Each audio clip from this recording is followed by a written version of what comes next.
Kurt. So we are now recording. I'll obviously edit this bit out. I'll introduce you and then I'll do a introduction to the podcast episode itself straight afterwards, where I'll do I'll describe the episode. So I will introduce you right now. I'm just going to call you Rachael Newsham. It's froze a bit. Introducing to the podcast today, I'm delighted to have the very wonderful Rachael Newsham. Thank you very much, Ricky. I am so excited to have you onto this, and we've kind of been bouncing emails back and forwards, and we've arranged this. It feels quite last minute. It's 8 p.m. your end, and it's 9 a.m. my end. Correct. Yeah. You did email me, and you gave me a few days' notice, but your emails dropped down the screen, and then this afternoon about 1:30. I'd literally just finished my lunch and I went back into my email and I was procrastinating about writing choreography notes. And you know, when you've eaten food and you sort of get that slump and you get that tight, it's like, oh, let me just scroll. And then I saw that there was one email in blue that I hadn't opened. I was like, wait, that's Ricky trying to organize the podcast. Sugar, I better open it. And then I looked at the dates and I was sitting there and I got not into food coma status, but I was like, wait, that's today. Okay. And I was replying going, sorry. The one thing I took out of that is that you prioritized my email over writing choreography notes. True. Look at that. Yeah. So the next time there's Shabam or body combat choreography, I want everyone to know that those notes were less important than a conversation with Ricky Long. All right, you heard it here first, folks. That's exactly what happened. So the first question I ask everyone is, who is Rachael? Oh, who is Rachael? Gosh, do you want to start with something a little lighter? Who is Rachael? Rachael is a female. She resides in a country at the other side of the world. She works in the fitness industry. She grew up in the Northern Hemisphere in the UK and moved to New Zealand in 2004. And has been there ever since. That's who Rachael is in a nutshell. I mean, we could make the whole podcast about who I am, but I fear that that's possibly going to be monotonous and boring. So, yeah, that's me. So you said you grew up in the Northern Hemisphere, specifically that is Preston. Yeah, Preston, Lancashire, England. Yeah. So yeah. I know you're home. Well, I won't say quite often, once or twice, every year or so. When you come home, do you go and watch Preston North End play? Do you know what? I haven't been to watch a game in donkey's years. And the reason being, because when I go home, the weekends are when I'm actually booked, because that's when Les Mills run their event. So if I get any downtime, it's usually between Tuesday and Thursday, because the event will finish on a Sunday. So then I'll travel on a Monday. And then the following event is a Friday, which means I'll have to travel on a Thursday afternoon to get there ready for rehearsals Friday. So don't tend to make matches, unfortunately. But it's been a long time since I went on P&E. Yeah, Deepdale's a good stadium. I think I've been there twice, but it is a good stadium. It's one of the better ones that are not in the top flight of football. Now, Ricky, I just need to bring to your attention here at this point, as you talk about the stadium, because it has been a long time. I went when it was in the Vauxhall Conference, which was effectively Division 4. Yes, especially if we call it the Vauxhall Conference. Yeah, that was the league that it was in. I used to listen to the old football results on a Saturday afternoon on the TV, and then come up with the Premier League, Division 1, Division 2, Division 3, and then the Vauxhall Conference. That's when you're checking the results on teletext, and instead of being 303, which would have been Premier League, you're like 309. Yeah, exactly. I knew where I was going. And it used to crack me up because there was a couple of Scottish teams, and my dad used to come up with this, what is it, a jingle or something? But when the journalist, the news journalist or the sports journalist recites the scores, and you listen to whoever it is, and they would say Manchester United 2, Arsenal 0. And that was the tone that they would read it. So my dad used to say, East 5, 5, so far, 4. And I'll never forget that. Never. It just, I mean, I never really understood it until I was old enough to pay attention to what the heck he was going on about. But he used to amuse himself with that. And yeah, that stuck in my memory bank as one of my football memories. But yeah, P&E, Vauxhall Conference, long time ago. Would you be, was football your sport or anything like kind of before commercial fitness? Yeah, definitely. But that was not from a, I don't know. I don't know if it was socialization that got me there or the fact that I grew up as being just surrounded by lads. I mean, I had girlfriends and we used to do all the girly stuff, like sing music into my hairbrush and that kind of stuff. But literally like playing out time on the street was playing football or kick the can or whatever it was at the time. So I was going on the park and we were playing footy. And my brother played with my dad. So if I wanted to go and play with them, then I had to play footy. And I loved it. Like, I actually really enjoyed it. And I often think if I'd have been a lad, I would have played as football as possible. I would have been doing that all the time. Yeah. The women's game is getting so popular right now, and there's so much more professionalism in it. A friend of mine, she's been on the podcast before. She actually signed professional terms with Rangers at the age of 28. Wow, that's great. I mean, Glasgow Rangers were a great team when I was back there. Yeah. So I don't know what they're up to these days, but that's amazing. Well, as for women's football, I'm not, I don't follow it in great detail. You do that really ignorant thing where, Rangers and Celtic are a great men's team. So you just assume Celtic and Rangers female team are going to be great too. But I actually have no idea if that's true. It's like Liverpool are running away with the men's Premier League, but they're about to get relegated from the female Premier League. So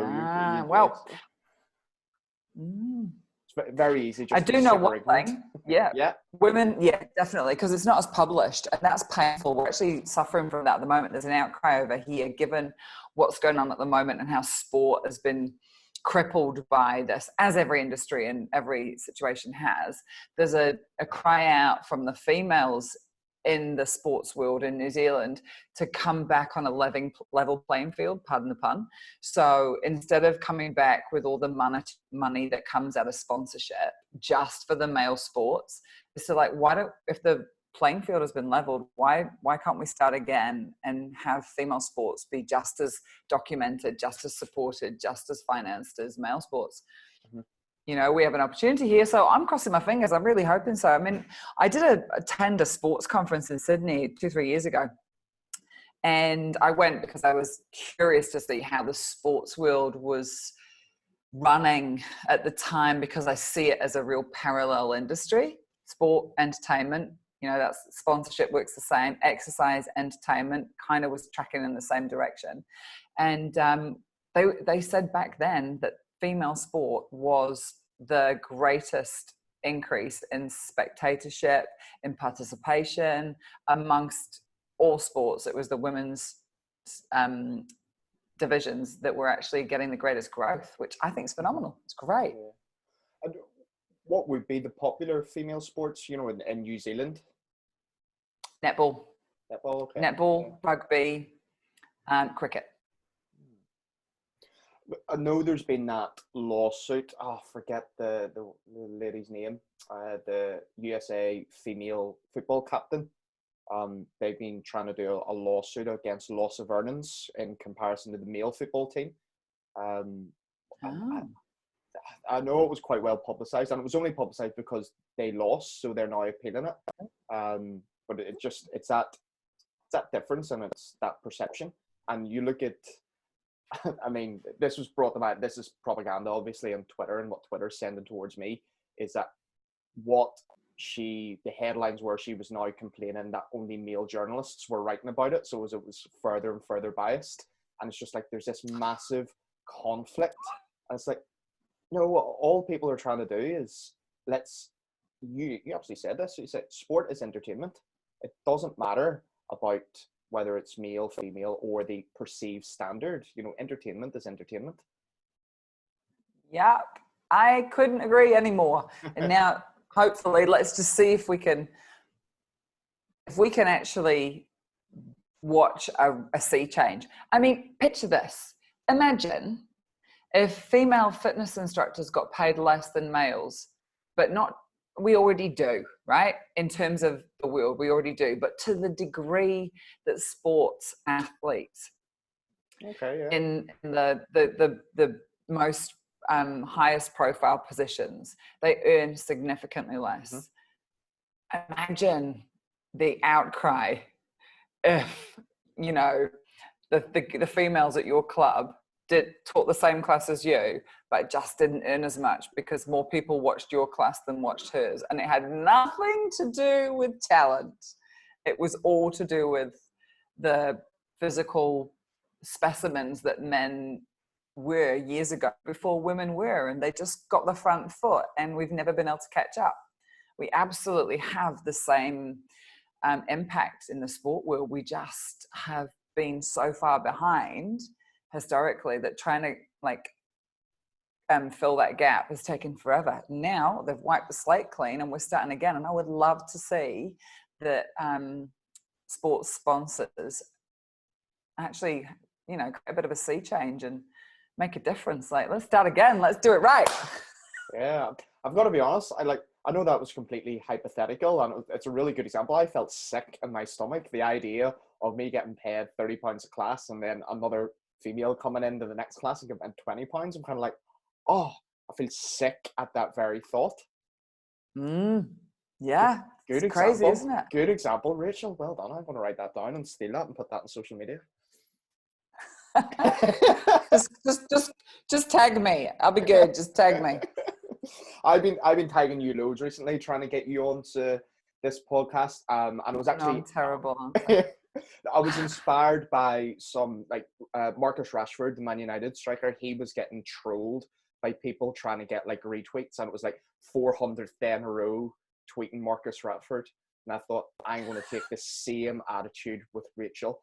I was sending you messages on every single platform, and then here we are, and we are just like, we're so unscripted. We're going down these rabbit holes. We're talking about sexism in sport and sponsorships. We're talking about Press North End, and I'm just talking how I was a bit of a creep and just sending you messages everywhere. But you know what? I actually, yeah, that's quite funny. But I think it was Twitter, which I very rarely go on. Yes. And because I had a little bit of time, I was like, look who this is. It's Ricky. Yeah, I could do a podcast. Yep, sweet, no worries. And the way you said it, something about, I can't remember. It's like, I think I gave you some jerp about accents when we were in the Imperfectly Perfect group chat. And whatever you said, me giggle. I was, well, I'll do it as long as you can do my accent and I can do yours the entire time or something. And I thought, oh, there we go. I've done it. Here we go. I'm on some podcast. The first time we officially met, you just immediately slipped straight into my accent. I was very taken aback by it and very impressed. Well, thank you very much. Can you do a bit of Belfast accent? Podcast listeners. I feel like I should probably leave that to an unrecorded moment, so I can't be replayed because it really is much worse than I actually think it is. You can send me a voice note. There you go. The standard kind of question, which I expect you're asked all the time when you do interviews and chats, is how did you get into fitness? But instead of me leading with that, could you lead with the story about your very, very first body combat class when you were doing everything the wrong way? Oh, well, there was one before that. So my first body combat experience was with Pete Manuel in Birmingham at a fitness conference. And I was ready to do my body pump class. And Pete and everyone was on stage, steps out, bars out, weights out, ready to do their big introduction. And then suddenly, I don't know what he said. I actually can't remember what he said, but he didn't say bend your knees, pick your bars up. That's what he didn't say. And suddenly this music came on and it was all soft and floaty. And he started floating his arms to one side and then to the other side. I'm like, this is an interesting body pump warm up. What's going on here? And it was combat. And it was the My Heart Will Go On, which was the warm-up to Body Combat 1. And he stood up there and did a taster of Body Combat, and I literally was hooked. That was it. I went back going, what is that? And they were obviously just beginning to bring it into the UK at the time. So I just had an instant connection. It's like people talk about love at first sight. I didn't know who I was in love with. I didn't know much about them, but they had me, right? They had me at My Heart Will Go On. So that was my first, and my second actual real memorable experience was Dan Cohen coming up to Westview Leisure Centre in Preston and doing a masterclass, as we called them back then. And he stood on this stage, and I was expecting a Kiwi. I will be honest, I was expecting a Kiwi. And then this Cockney dude with a bandana on his head came up, stood there, and I'm like, wait, what is this? I mean, you got to think, there's no social media back then, so you don't see pictures of anyone. You've no idea who anyone is. You get who you're given, type of thing. So I'm like, all right, okay, we'll just roll with this. Honestly, I was so enamored by his connection, his performance. I remember walking up to him and going at the end, thanks, that was an amazing class. Have you done something like performing arts or something? Because that's not fitness. What you just did is not fitness. And he sort of looked at me and laughed and giggled and whatever. So yeah, and then it's only further down the line that he explained to me that I was actually doing it wrong. So I was standing on the front row. This is a really long room. So imagine a dinner table as the shape of the room. The dinner table that's got 4 seats either side and 1 at either end. So it's really, really long. And the teaching position was right smack bang in the middle of between like seat 2 and 3. So I was right at the far end where the end seat would be on a table. And I had to sort of look over my shoulder. And I was copying what he was doing. And I've told this story a million times whenever I do live Q&As or focus and feels or intensives or whatever. People always giggle, but it's true. I mean, I stood there and I actually was doing the choreography in the same direction that he was doing, but looking over my shoulder and trying to copy him. So I was mirroring, I was copying. It was looking back, it's highly, highly entertaining that I was that person and now I am the opposite of that person. Imagine there was a video of that. Like, imagine social media did exist back then and we could get a tape of that. I suppose it would be. It would be a tape, and thank goodness it didn't exist. And it could just be relived with a great storyteller. When you started going to the gym, for fitness, keep fit, was it straight in the classes or did you migrate from the gym floor into classes? Yeah, no, I went from a gym instructor down to the studio. Yeah. Mm-hmm. True. And was it always your goal to become an instructor? No, not at all. Not at all. The only reason I became a group fitness instructor is because my girlfriend Claire, she took her ETM course and she needed a guinea pig. Like you pass your ETM, you've got to take a bunch of people in. And I was one of her guinea pigs standing there doing like this with my head and shoulder rolls and like shoulder lifts. And then I was like, what is this? Oh, this is all right. I could do this. Yeah. So she was kind of like the beginning of everything. Yeah, that's good. It would be remiss of us not to chat about filming in general. You've obviously done a lot of filming for Body Combat, Shaban, and I'm sure other programs. What are you guys doing now for filming? Because my inside information is I know you're filming this week, but obviously we're in lockdown. So what's it looking like? What's the process? Yeah. So the process was physically distanced, which made it really hard. No class participation, straight to camera, but none of the camera equipment that we would use, which costs literally hundreds of thousands of dollars. We were just using iPhones.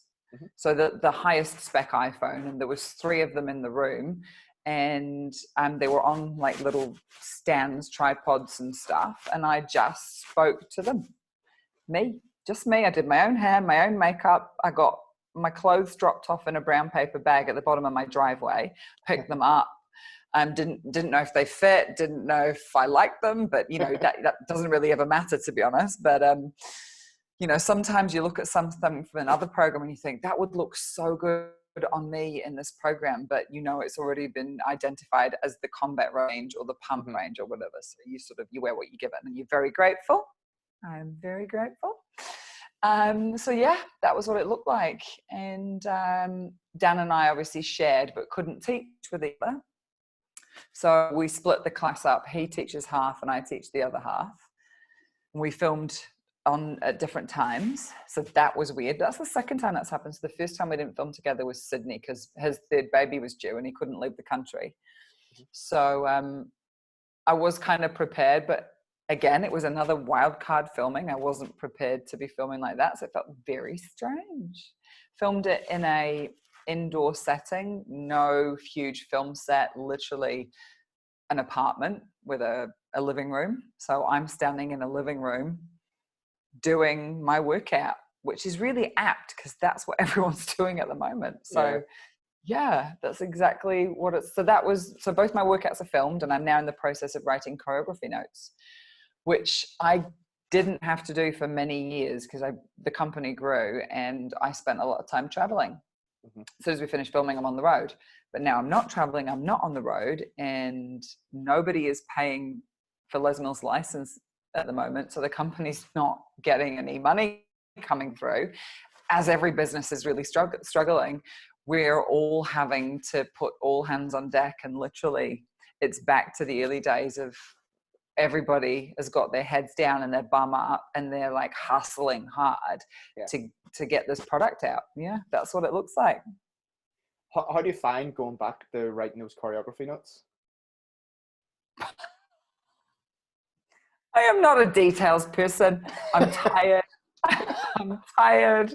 I know that I've got to submit music soon for the next round. So I'm at the back of my mind, I'm like, oh my gosh, getting me to sit down for this length of time and focus on stuff is really challenging. But it's kind of cool in a sense that I'm reflecting back on 2005 and thinking, wow, look how far we've come and how much I took for granted that somebody else was doing this for so long. And that was their focus. And now I'm doing it again. Like, good times. You said there about, Les Mills and the financial situation that, we're in. Clive, and you were on the call last night. I was on the call this morning, yeah. Yeah, this morning for you, last night for us. Yeah. And, it was detailed on that call about what the financial implications are for Les Mills. And I think, I don't know, I'm reasonably, what's the word I'm looking for? I like to read a little bit of business stuff, so I have a reasonable grasp of how businesses work or don't work. And I think it's surprised a lot of instructors around the world how most gyms and businesses don't have 3 months worth of cash in the bank. It's very hand to mouth for a lot. And I think they put Les Mills on this pedestal. We're a victim of our own success, aren't we? We're on this pedestal as like the world's biggest fitness brand and multi-billion pound company. And I'm sure if you looked at people's net worth and all that, you might find figures like that. But essentially, we're not Apple. We don't. I drive a Mazda. I drive a Mazda. My Mazda was born in 2011. Do you know what I mean? Like, it is not a new car. Like, it's like my house is called affordable housing. So the fitness industry has never been one that's all about money. It's about passion. And right now there's a stranglehold on every single industry. And, gyms are closed, so they're not paying their bills, which means like services that provide, or companies that provide services that aren't being used, aren't being paid. And, there's no one that's going to escape this crisis. And we literally are just as affected, as everybody. So like, all hands on deck. And because we love it and because we're passionate, we're like rolling our sleeves up and going, right, what can we do? Right, how do we bring this to the people? How do we support the people? How do we support our instructors? How do we support our clubs? And yeah, I think it was great that Philip said that this morning, because it really just brings some reality to the situation for people, because you can get lost in the mystery of business and how huge businesses must just be huge. And to be honest, I think the bigger they are, the harder they fall. Big time. You know, big business, big salaries, big wages, big bills to pay. All that being said, when you were filming Combat and possibly Shabam, did you do anything different other than recording it on an iPhone instead of a £10,000 camera setup? Yeah. Did I do anything different? I mean, I was just me. Mm-hmm. It's me. I mean, I've been pretty consistent over the years. When that camera switches on, it's Rach that turns up, and same me. No different, really. I mean, yeah, I don't think I did anything different. I'm used to talking to camera, so that was the same. I was more playful because no one was interrupting me. I wasn't distracted by anything, you know. I didn't have Alex Sanchez like dancing next to me, like grinding his hips, so there was no distraction there. I certainly didn't have Dan like next to me, like pushing the fitness boundaries as always. But I did have a sofa in the way, and I did have a glass balustrade that I was paranoid about smashing with my sidekick. Do you find when you're working out at home, you get used to having sofas around you where you can just sit down in between sets and reps? No, because I can't work out inside. I can't stand the sound of my feet on my floorboards. If I can hear myself running, it's a distraction. And because I can't put the music up that loud, because I feel like my poor neighbors are going to be like complaining. So going out into the garage has been great. I just do it in the garage. But the downside is the concrete floor. Yes. Yeah, I'm not enjoying that. My legs, my calves, believe it or not, my calves. I've got enough calves for most of the neighborhood. Even they're complaining. Listen, you're talking to the right person about calves. I mean, we could spend the rest of this podcast talking about calves. Calves are my thing. We should just make a podcast about calves. The calf cast. The Calfcast. Please welcome to the Calfcast for today. Now, these are a great pair of calves. They come in at 7 inches wide, and the soleus makes them 12 inches long, and they do belong to a very unique individual. I can see it now. I will have everybody listen to the podcast believe Rachael is now lying back and showing her calves to the camera. I'll have everyone believe in that. You do that. We'll see who believes you. Funniest stroke best stroke worst wardrobe malfunction that's happened filming or just generally when you're teaching on big events. Is there anything stands out that you're like, that was horrendously brilliant? Yeah, I can't think of a wardrobe malfunction. I honestly can't. I've been really lucky, pretty organized. I talked about this the other day. I don't know what I was on. Somebody asked me this question, and it was about I had a huge chest infection one winter filming, and we were due to film at 7 a.m. And all filming week, I was real crook, which is Aussie for sick. And and yeah, like it was early on into being in New Zealand, so I didn't have a doctor. I didn't really know much about what's going on. I wasn't very good at taking care of myself.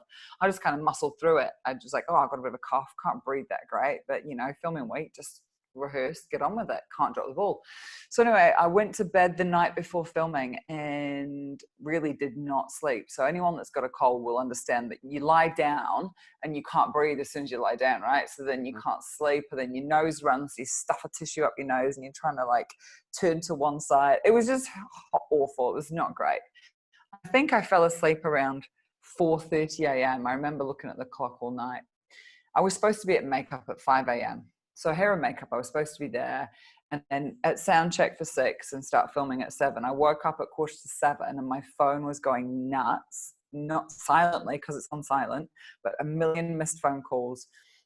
And I panicked and my heart dropped through my feet. I was like, oh, it's filming. I'm late. Like actually mortified, actually scared, like the thought of being in that much trouble. Anyway, jumped in my little car, drove, it was a Saturday or Sunday morning, super fast, no traffic, great, drove right up to the back exit of the gym and parked there. Everyone was waiting for me. They were like, are you okay? I was like, I'm so sorry, I slept in. They're like, it's okay. And they knew that I was sick, but they didn't realize how sick I was. I remember Jackie coming up to me going, oh my gosh, Rachel, I had no idea. We need to get you some medicine. What can I do? I was like, I'm fine, I'm good. And Jules, the makeup lady, literally painted my face, like poured a coffee down my neck, and I jumped up on stage within 10 minutes. Dan's like, you all right? You all right? I'm like, yep, good. He's like, all right. I'm standing there like a deer in the headlights. The music goes on for track 1, and it's a shuffle to the side, right? It's old school combat. So we're going right back, shuffle to the side. And I start shuffling to the side. And whilst I'm shuffling, my brain's catching up with my body and going, what's the next move then? Dance teaching. What's the next move? Don't recognize it. Still don't know what's coming next. Not sure. Whoa, am I having a nightmare? Is this real? Did I wake up? Did I leave my bed? Is this a nightmare? Like, actually, what is this?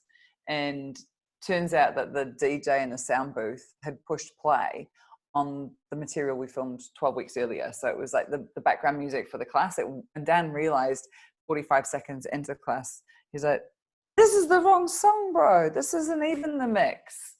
I stood there and I literally stared at the front row like this. I literally put my fingertips to my temples, and then I put my hands on my knees and I just shook my head, and everyone started laughing because to them it's funny, but to me, I was having my actual worst day ever. Not only could I not breathe, not only was this not the choreography that I was thinking, I was like, wait, is this even happening? What the hell? So that's definitely a moment that stands out for me. And there's not been many of them, let me tell you. I think a lot of people listening to that will love the fact that even at filming level, that you started doing the choreography to the wrong song, and it was 45 seconds before you realized. That has happened to us all. Yeah. The amount of time when I'm still in the early stages of knowing a body pump, and I'll start doing like the shoulder choreography to the lunges track, and it's always those 2 tracks that something will go wrong, and you'll be about a minute in, and when it's an ordinary class, not filming obviously, is you have to make that moment, that decision. Am I going to go with this, or am I just going to hold my hands up and start again? More often than not, I do just go with it. That's kind of how I am. Well, yeah, that was definitely not a go with moment. Thank goodness Dan was awake and was like, this is the wrong CD, because it was CDs back then. This is the wrong CD. Traditionally, I know you'll be asked a lot, is like, what's your favorite combat release? What's your favorite Shabam release? But instead of talking about that, I thought we would talk about my favorite body combat release. Good. Yeah, let's do that. I like that. Body Combat 46. Ooh, let me think. Did that have Taku and Steve Tansey? Was that Taku, or was that 45? Steve was 45. I know that. So 46 had Teenage Dirtbag as track 1, followed by Black Betty. Oh, yes. Yes. And you also managed to my favorite body combat move. Like, I don't teach body combat. Well, I will sometimes sub a combat class, and it'll always just be called Body Combat 46. Even now, it just happens. You ask me right now to teach Body Combat 46. I don't need the prep. I am prepped. I am Body Combat 46. I love it. But the amount of A-frames that you managed to get into that release just makes me so happy. Jump wide, A-frame, jump wide, A-frame. What was the track for? Was it Kalinka? Oh, so it was George's release. Was it George from Cyprus? Was he filming that one? It's that long since I've seen the video. Yeah, that song sounds like George. I'm pretty sure it was George. Yeah, the hip hop knee. Yeah. Yeah, I remember that. And then obviously a Braveheart, which was your Muay Thai track, followed by... Yeah, goody. But we did the arrow thing. Yeah, yes. Cool. Yeah. Which I've now evolved into a Usain Bolt, just so you know, keeping things current. Yeah. Nice. When, like, do you remember different filmings, or do you just said you were kind of remembered by the presenter there? Is that how you remember? Yep. Yeah, that's how I remember. And usually filming week or where we created that release is how I remember it. So I can't tell you what a song is on a release. I honestly can't. I biff it, which is Kiwi for lose it, rubbish, dump, biff. And if I can biff a release, it means I can dream up another one. So if I hold on to too much, I don't have enough processing space to be able to dream the next release. But there'll be ones that stick in my memory, like that I will go back to and teach on the odd occasion that I get to do a mixed class. But generally, yeah, I remember. This is my official request for you to like re-release Body Combat 46. All right, let's put that request through to the creative directors team and see what they say. Give me their email. You know what I'll do. Give me their Twitter. I'll just hit them every day. You will. You'd be like, all right, Rach, I've got an email, Twitter, I've sent a letter, I've sent a DHL package. My next one's FedEx. I'll do it. Listen, I have no shame. Absolutely no shame. Hey, look, whatever it takes. I reckon attitude is everything. Look where we are. Yeah. Lockdown life. How is lockdown life for you? What's going on? So we heard yesterday lunchtime that we're going to go to level 2 on Thursday. So 11:59 p.m. Wednesday night. Yep. So Thursday, level 2. And what that means is gyms can open, cafes, restaurants can open. No pubs, no clubs. You can open if you're a pub that serves food. Basically, the rules are 3 S's. You have to be seated, you have to be separated like a meter, and you have to be a single server. So you can't go to the bar and order. You have to sit down, and then one waitress will come and serve your table, and that's the only person you'll have connection with. Gyms are allowed to open, no gatherings bigger than 100 people. And that gathering can be, so basically 10 people for a private gathering, but a facility can't have more than 100 people in it. So a restaurant can't have more than 100. A gym can't have more than 100.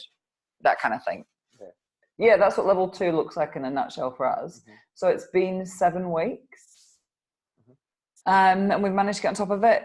No new cases today. We had 2 cases yesterday, 1 case the day before, and then 2 days with no new cases in a row. So I feel like we've flattened the curve, if there is a curve. Auntie Cindy, as we call her, she's taking care of us. Auntie Cindy, Jacinda, and yeah, we're looking forward to getting back to teaching classes. It's just going to be a very modified timetable, of course, with only 100 people allowed in the club. They're going to put classes on the timetable that serve as the majority of people. So I don't expect niche programs to make much of an appearance. Yeah. We're going to be 2 weeks like this. And if we get this right, then there's talk about going to level 1. And I don't know what that means, because they seem to tell us what it looks like every time we go. They modify whatever the rules are. But I'm looking forward to teaching again. I mean, I've not stopped teaching, but to actually look at people. Yeah. Like that class is going to be pretty insane, isn't it? Yeah, it is. I'm going to be bright red when I finish because I have to talk so much and shout. I haven't used a microphone in a long time. My voice sounds like a 12-year-old again. It's amazing. Like all instructors that have husky voices, they won't have realized this until I say this, but think about it, teachers. You probably sound beautiful right now. Like you've not had to shout into a microphone for at least 2 months. That's like recovery that you can't buy. I know. And, technically, well, at least in the UK, you might actually still get paid for that by, the government. Yeah, exactly. Like, enjoy this moment, not long may it continue, but make sure you appreciate because we've seen all the pictures of, like the waters in Italy clearing because there's less pollution, and, you can suddenly see, like the pyramids in Egypt from a greater distance. It's kind of the same with our throats, isn't it? You've just compared our throats to the pyramids in Egypt. Yes, that's exactly what it is. They are beautiful. like they are what are they? They're our biggest weapon as an instructor. Yeah, tool. But I like how you use weapon. Yeah, it's Belfast for you, isn't it? Yeah, Belfast. Yes, there's a lot of people that will have soothed their husky voices. It's great. Wins, silver linings. Training and nutrition. What does training and nutrition look like for you typically? Are you It really looks regimented or, kind of fly by the seat? Yeah, nutrition is, I cook food regularly, so I don't order takeaways. I eat 3 times a day, not 5 times, but I will snack when I'm hungry. So it's not like I prepare 5 meals and I food prep like a demon. No. I'm not regimented with food. I don't particularly like to diet. I don't like to swing the pendulum too much because I think when you send it one way, it goes back the other. I have sugar in my diet. I have carbohydrates. I eat animal protein. My meals are always balanced. There's always veggies. I drink coffee, drink alcohol. Don't really drink sugary drinks. I won't go and buy like a can of Coke at lunchtime, but I will drink it with alcohol. So it's in my diet, but it's not something that I choose to quench my thirst. I tend to drink more water for that sort of during the day. And training, I am basically a product of the workouts. So when my body changes, it's generally because, but it's not completely exclusive to that fact, but when the workouts change, Bryce will always say he can always see it in my shape before anybody else, because I basically just do a lot of body combat and shabam, that he can tell that something's changing with the program because usually it's written on my body. When you said about diet nutrition, you were kind of very open about the fact that you kind of eat carbs, you have alcohol, you have sugar. Do you get a lot of questions from people about what your diet is? Yeah, and a lot of people. Yeah, it's really, it's like people are looking for the silver bullet, and I'm not about to judge anyone. I think people find things that make them feel good in their bodies, but having been around long enough to be put through different diets for different reasons and see psychologically how it can cause you to pay attention to something that as a child I never paid attention to. So, if I grew up on a healthy diet, I didn't obsess over what I was allowed and what I wasn't allowed, because nothing was ever taken away from me. It was just have what you want, but don't overeat. So I kind of carried that through my life, and I always enjoyed being able to do that. Blessed with a great genetic DNA situation, may I add to the mix. Not everybody is given that blessing, but it's not something that I rely on. I definitely have had exercise consistently throughout my entire life. So it's a balance, and I want to be a healthy role model for people. I want people to see that you don't have to have single digit body fat to be considered a fitness influencer. Because that's not, for me, that doesn't say that you're a fit person. It just says that you're disciplined with your diet. And that for me is a whole new arena of sport. So if you want to have a competition about who can be as disciplined with what goes in the mouth, then cool, that's something that happens over there. But the gym and the fitness world is about fitness and the gym. And diet is part of a healthy lifestyle, but the discipline around what you put in your mouth definitely affects how you look. But fitness is on the inside, right? Yeah, and it's that restriction. If you live a restricted lifestyle in any way, whether it's food or training or whatever, it's always going to affect you positively and negatively. And for me, the single-digit body fat percentage, the negatives far outweigh the positives for me personally. Now, I know that's my opinion, and it's different for other people. But the idea of the work I would have to do to get my body fat down to single figures, I am not on board with that in any way, shape, or form. Yeah. I wouldn't be able to do 2 or 3 classes a week. And is that good for you? I mean, you're just burning the wheels. Like, I reckon we're born with this, this framework, and how we treat it is how long it lasts. So if you start smashing 5 classes a day because you want to get like a single figure body fat situation so that you'll be deemed attractive, cool. If that works for you, then great. But how long can you sustain that? And has it occurred to you that body fat is anti-aging?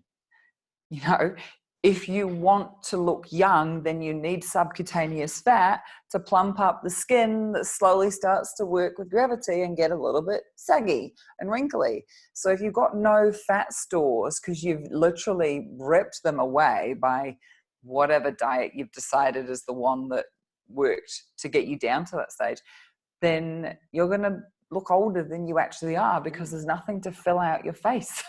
Yeah. I can't wait for like guys and girls to sort of recognize that if you want to stay young looking, and then keep some body fat in there.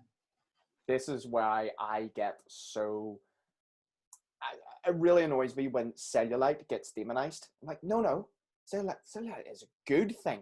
Yeah, now you might not feel it's attractive, but cellulite itself is actually a great thing for the internal process of what it does. And you see all these new fads coming out where people are like foam rolling cellulite off, and I'm like, really? Where'd you learn this? What you've been in the fitness industry a long time. What trends do you want to come back?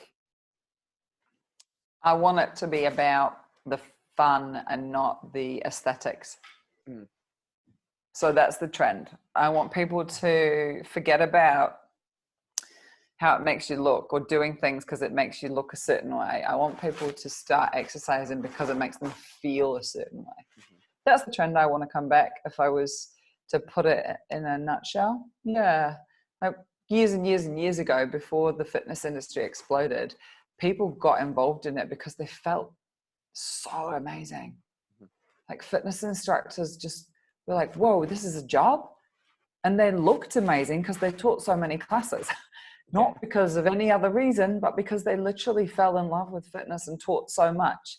And, you know, that was the beginning of the curve, and we sort of get to the tipping point. And I think, and it's been shifted so much that we're a little bit too far away from the reason I got involved, which is, it made me feel really good. So I want to see the time that we get back to that. And I think we could be looking at the beginning of that journey. Everything's going to be different when we come back. There's going to be a newfound appreciation for absolutely everything when the person steps through those doors of the gym, isn't there?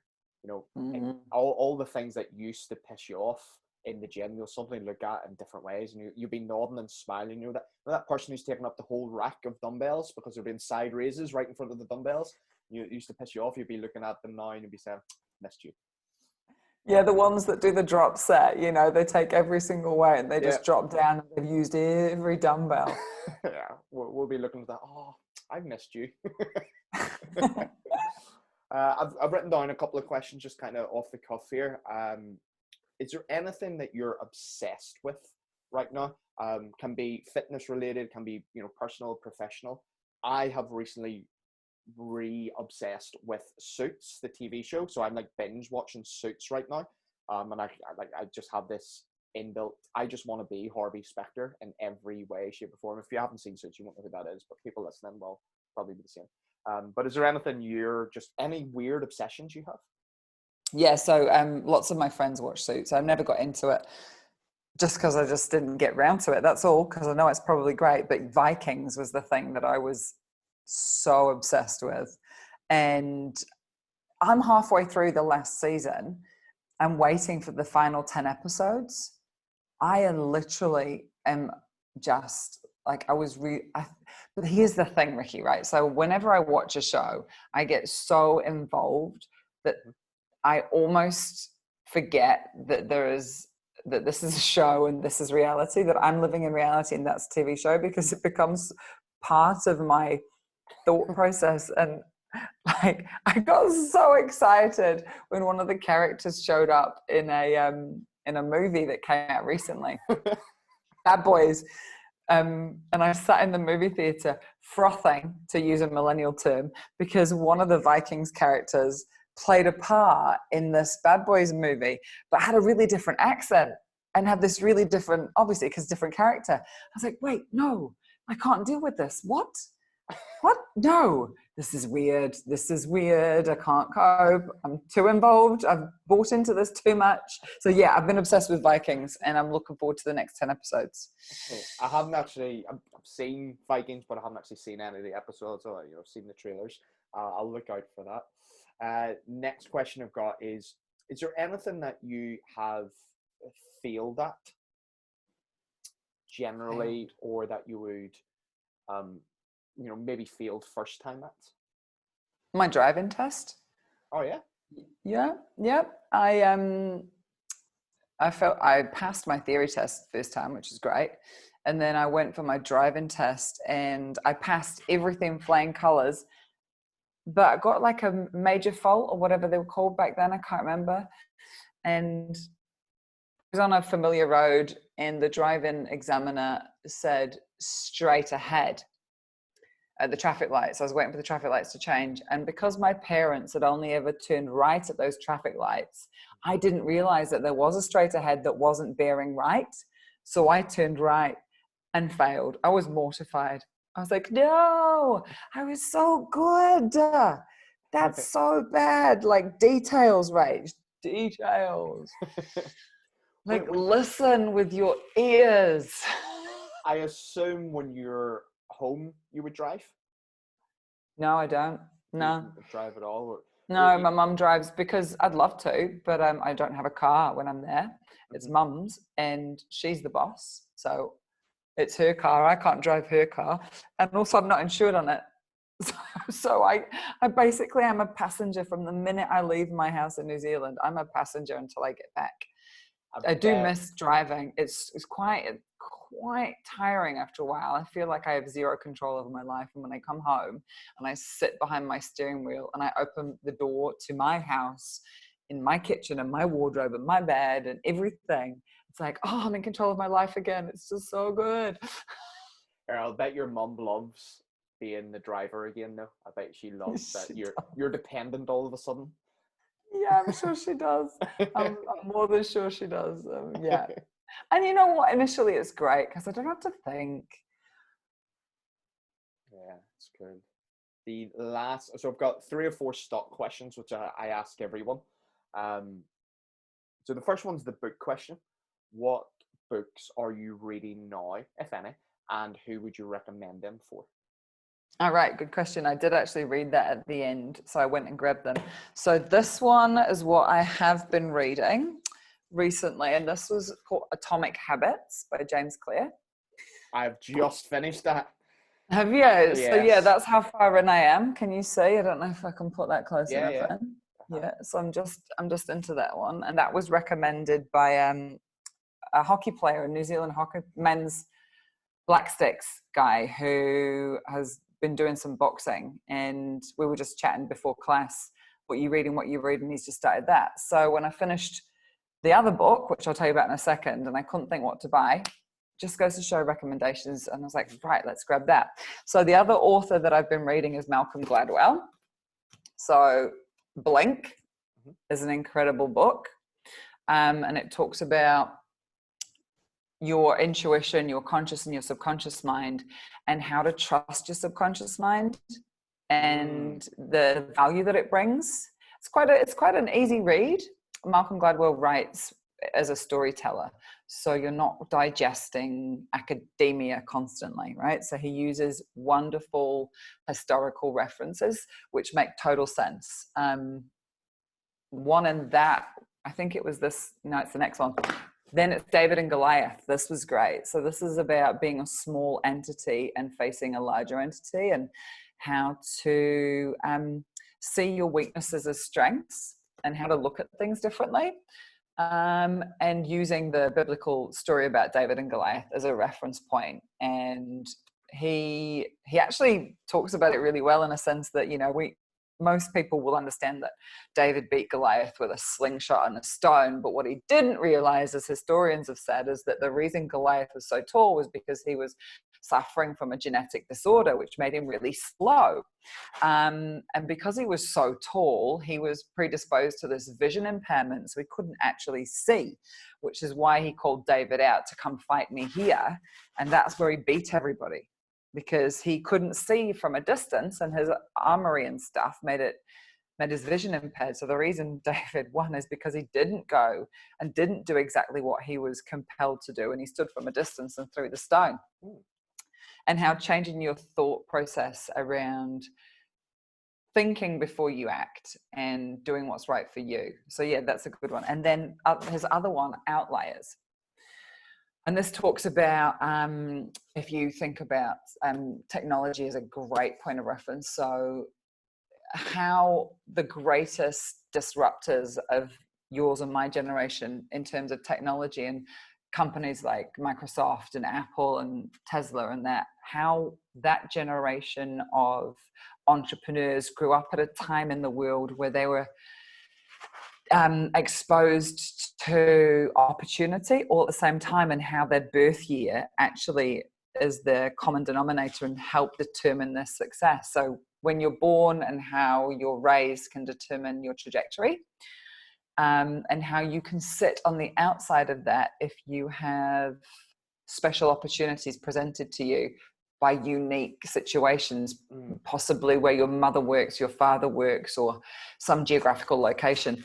Outliers, it's really good.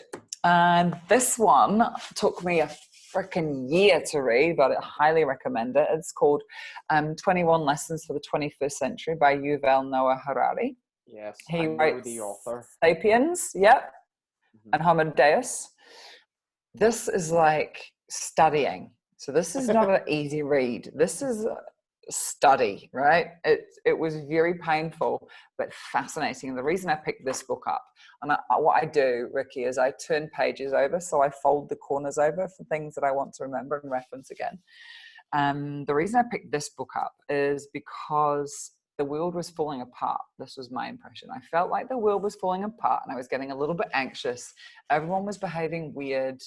Everything I knew about the world just didn't make sense to me. And I didn't know where to turn because I'm not a kid anymore. So I can't just go home and ask my parents, why is this happening? And I couldn't trust journalists because the news wasn't making any sense. And I look around me and, I'm in the fitness industry and people are concerned with the fitness industry, but my concern was global. So walking through the airport, I saw this and I thought, that's what I want to know. I want to know, is everything going to be okay?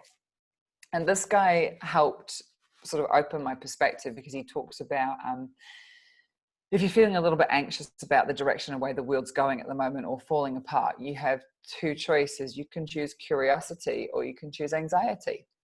And that was it for me. I just love the thought process around being curious about what's happening rather than anxious and overwhelmed. But trust me, like it was eating a degustation every 3 pages. Your mind can't wander. And I reread every page like 3 times as my mind drifted. I was like, no, I don't understand where have I got to. But I highly recommend it because I felt like it was feeding my mind with really helpful pieces of information that settled my mind. When I asked the book question on podcasts, nobody has ever sold it as well as you have. Like all of those books, I've read one of those books and I would just want to read all of those books again just because of how you've spoken about those 4 books as it was. Well, thank you very much. Yeah, are you a big reader? Yeah, I like reading, but I also I think what you've just touched on is I like helping people. So if I have a question that needs answering and I discover the answer for myself, I'm the first to impart or share my knowledge on my circle. So I don't talk about small stuff. I talk about big stuff with my friends. I'm known to be pretty deep. So if you don't want to go deep, don't be friends with me. And if I learn something, I share. My best friends are really good listeners because they're like, wow. But I'm like, look, if I've just fallen into a trap or I've been stressing about something, then I want to help somebody avoid that stressful situation. So I can share that knowledge, then I'm doing my community a justice. You know, like I don't feel like information should be sort of stored and kept yourself. I'm the kind of person that likes to share the learning. So when I get a good book, I'm like bragging, like, guys, you got to read this. It's amazing. Like, I learned so much from this, blah, blah, blah, blah, blah. So maybe that's what helps me explain books. You know what? It's so obvious now why you were so heavily involved and are so heavily involved with all the work Les Mills and UNICEF are doing together. Like, it's so obvious, because that's you. That's what you believe, rather than kind of it's just something you're doing. It is like, Thanks. Yeah, that's so obvious. I know we could talk for ages about UNICEF and other charity work that you do. Charities right now are obviously, when I say they're struggling, they're just not getting as much fundraising as they would normally. So is there anything that any charities that you're close to right now that you want to give a shout out to? UNICEF, absolutely. The kids, it boils down to kids. I don't have my own kids, but I hate to see kids suffer. And for me, obviously I've got a personal connection with it.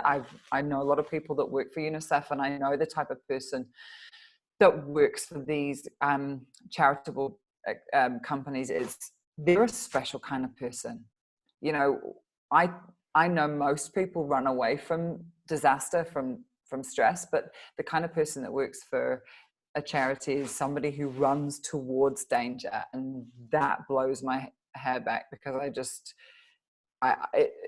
it's scary. It's scary to run into a war zone, but it makes absolute sense when you see kids that are suffering. When you stop thinking about yourself, when you start thinking about it as a human experience, the people that run towards human disaster are like angels on earth, because they put other people's needs first. So, and if we start with the kids, then we stand a chance of changing the future. Adults are much harder to change because we're set in our ways, but if we can show love and kindness to a kid, they'll never forget that, and they'll hopefully return that favor when they're older. And I reckon that's a good place to start. So yeah, I know charities are struggling at the moment because the world's really struggling. And my greatest hope is that this pandemic has brought the world to its knees and reminded it of what's actually important. And your health is important, and you can fight each other until, I can't think of a better metaphor, but an English one, until the cows come home, which is really not the greatest metaphor right now, Newsham, but you know what I'm trying to say. We can all fight over who deserves this and who was here and who gets this, and we can be wiped out by something invisible. Yep. Or be taken away from us by something invisible. We don't know how long we've got on this planet. So instead of trying to steal time from other people and waste time fighting, why don't we just actually realize that there's more to life, and health and greed is not necessary, and health is a privilege. So if you're healthy, look after yourself and be grateful. And gonna get off my soapbox now. Because that's my world peace story. I am going to make a little transcript of everything you've just said there, and that is going to be the episode title. Good luck. Apparently Dan gives me so much crap for pieces like, Rach, if we would just transcribe everything that you say and everything that everyone else says, you'll buy 12 pages of words to my 6. And this is from someone who doesn't like detail. Yeah, well, I'm just a big talker. So I just waffle on, and he just makes his point. Boom, done. The next question, this might be the last opportunity to kind of ask this, because it is, which 3 people would you choose to be locked down with? They can be dead or alive, but you can't pick a family member, just so as we don't offend anyone in this. All right, yeah. Okay, good question. All right. I would definitely choose Eddie Murphy as one of them. Right. It's the second time he's come up in this question. Eddie Murphy's just never been on my radar. That's why I laugh. Yeah. I watched Coming to America the other night. That's why he's at the front of my mind. Because I think laughing is super important, and you need someone with a sense of humor, as I've discovered in lockdown. So if you haven't got a sense of humor, then it's like painful. Then because I'm super deep, I'd love to be able to sit with somebody who has a very open-minded perspective on life. So maybe somebody like the Dalai Lama. Wow, I'd deep, love to have deep. Yeah, deep, like a deep. I want answers to life questions, right? So if we're going to get locked down, I need somebody who I can laugh with, because I'm all about fun, and like I'm giggling and I'm cracking dad jokes all the time. So me and Eddie, like, would be tight. And then the Dalai Lama is how I'd spend my mornings. And then, you know what? Food is life, right? So I'd probably have to have a chef. And now the challenge would be between Jamie Oliver, just because I think he's a darling. Like, he's worked his butt off, he's kept it real, he's kept his family going this whole time. And one of the chefs, so at the moment there's a TV show at the moment, and it's 3 of them, and they're driving around, I think, America, and it's Gordon Ramsay, Gio De Campo, and the guy from First, the French guy, right? The 3 of them. So I couldn't pick, but probably Jamie Oliver, just because Gordon would get on my nerves, because I'd be like, there's no need to swear all the time. Come on. You're just too aggressive. Yeah, it's just too aggressive, too aggressive. So probably Jamie, Eddie, and the Dalai Lama. And that would be a good dinner party. That would be, it would be funny, it would be deep, and it would obviously be delicious. Exactly. Last question: as deep as you want or as short as you want, what is next for Rachel? Oh gosh, this is the question that everybody asks me. In fact, they started asking me this a few years ago, and I was like, wait, is there something? Do you know something I don't know? Well, maybe you're just thinking too deep. Maybe, like, what's next for you? I mean, it's what time is it there? Yeah. Well, what's next is I'm gonna go and pour a glass of wine. I had one with my dinner, and then the thought of doing this podcast, I knew that I needed to just leave it at one until I finished. So, like, actually, next is gonna be I'll pour a glass of wine. What type of wine is it? It's a Shiraz. It's an Australian Shiraz, because Pinots are a bit too expensive every night.